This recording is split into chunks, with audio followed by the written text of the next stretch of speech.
दिया है।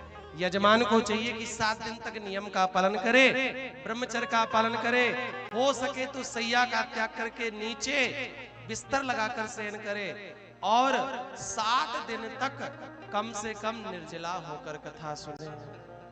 7 दिन तक बिना भोजन किए कथा सुने।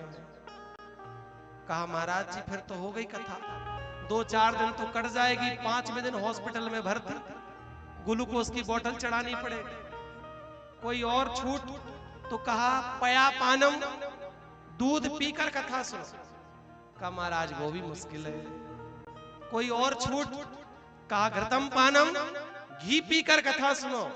महाराज जी डॉक्टर साहब तो चुपड़ने को मना कर रहे हैं रोटी में और आप पीने को कह रहे हो। और कोई छूट? तो कहा और छूट ले लो। क्या?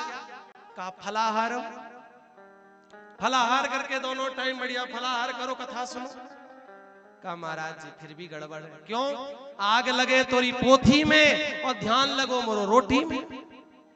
आग लग जाए ऐसी कथा में, हमारा मन तो दौड़ रहा था रोटी में।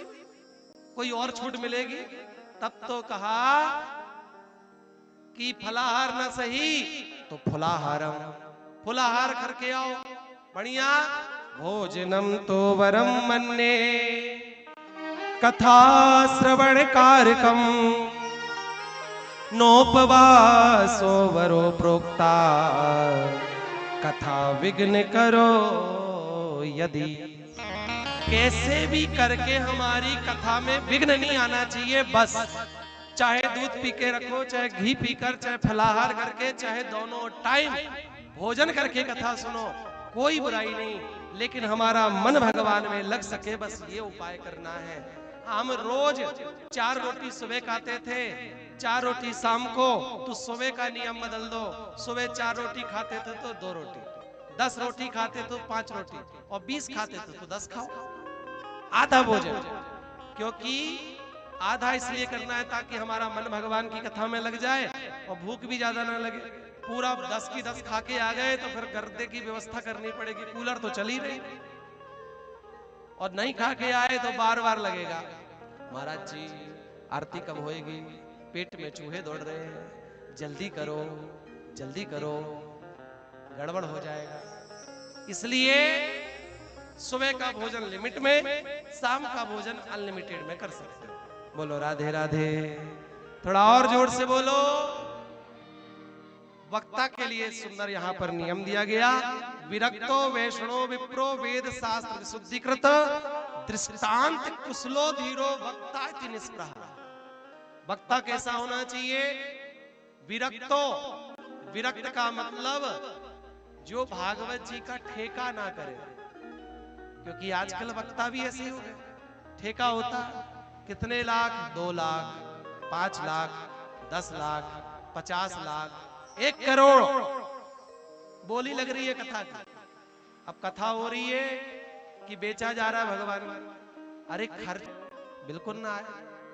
वैसे भी महाराज जी तो फ्री ही रहते हैं, अपने राम का तो शुल्क वैसे ही नहीं होता, लेकिन जो साथ में होते हैं उनका तो सेवा देनी पड़ेगी। भैया जी ने टेंट लगाया तो टेंट की सेवा लगेगी, कूलर पानी आपको बढ़िया व्यवस्था हो रही है तो उसकी सेवा देनी पड़ेगी। इसी प्रकार साथ में हमारे संगीत वाले भैया है, साउंड वाले हैं, यूट्यूब वाले हैं, ब्राह्मण देवता है, झांकी वाले भैया है, तो सबका शुल्क लगता है। यदि हमारा शुल्क कुछ हो तो फिर हम ठेका करते कहलाएंगे। हमारा शुल्क निःशुल्क है, लेते जरूर हैं। आपको पता है क्या दक्षिणा में लेते हैं? वो 7वें दिन आप सबसे लिया जाता है, और आप लोग जो श्रद्धा से देते हो भगवान कृपा करते हैं। तो वो 7वें दिन क्या दक्षिणा लेते हैं वो आप सबको पता चल जाएगा। जो पहले सुने हैं उनको पता है, नहीं पता है तो 7वें दिन पता चल जाएगा। बोलो राधे राधे। विरक्त, दूसरा वैष्णव, जिसने गुरु परंपरा से दीक्षा ले रखी हो। विप्र, विप्र का मतलब सीधा है ब्राह्मण, ब्राह्मण होना चाहिए। व्यासपीठ से कह रहा हूं, निवेदन कर रहा हूं, बहुत सारे लोगों को चीटा लग सकता है, लग जाए, कोई बुराई नहीं, और मैं थोड़ी कह रहा हूं, भागवत जी में लिखा। विप्र होना चाहिए। आज के समय में सबसे बड़ा धंधा है भगवान की कथा करना। कुछ भी नहीं लगता, कोई खर्चा नहीं है। बढ़िया सा यजमान ढूंढ लो या तो हाथ पैर जोड़ लो, या तो जाके चरणों में गिर पड़ो यजमान के। एक कथा करवा दो हमारी बस भाई। आज ऐसे ऐसे वक्ता मिलते चरणों में गिर पड़ते।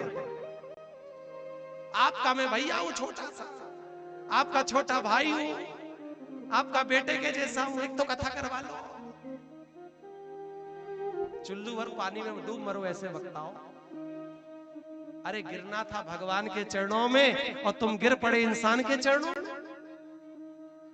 अरे भगवान से निवेदन किया जाता है, प्रभु आपकी सेवा हमें प्राप्त हो, कहीं आप अपनी सेवा दिला दो।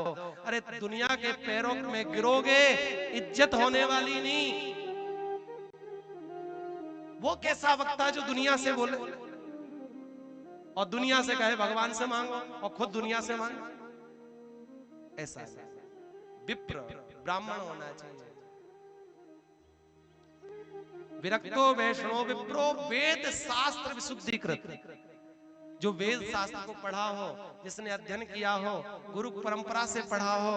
हम ऐसे बहुत सारे अपने और पराए बहुत सारे ऐसे वक्ताओं को जानते हैं जिन्होंने वृंदावन का मुख भी नहीं देखा है कि वृंदावन किस मुख में है, पूरब कहाँ है और पश्चिम कहाँ है। जब उनके कार्ड देखे जाते हैं ना, उनके पोस्टर देखे जाते हैं, तो उसमें लिखा रहता है वृंदावन। कहां से आ रहे हैं महाराज जी? वृंदावन से आ रहे हैं। हे भगवान, इतना झूठ। कभी वृंदावन गए नहीं और वृंदावन ने लिख लिया। गुरुकुल में कभी पढ़े नहीं, कैसे कल्याण होगा? जो खुद व्यासपीठ पर बैठकर झूठ बोले, उसकी बात सत्य कैसे हो सकती है? चापलूसी चल सकती है, आप चापलूस हो सकते हो, आपकी चापलूसी बातों से लोग मोहित हो सकते हैं, लेकिन भगवान कभी मोहित होने वाले नहीं है। भगवान तो सच्चाई को जानते हैं, आपके हृदय को समझने वाले हैं। बोलो राधे राधे। थोड़ा और जोर से बोलो। दृष्टांत कुशलो धीरो। जो बड़ी बड़ी बातों को, दृष्टांतों को सरलता से बता दे, ऐसे वक्ता का चयन करना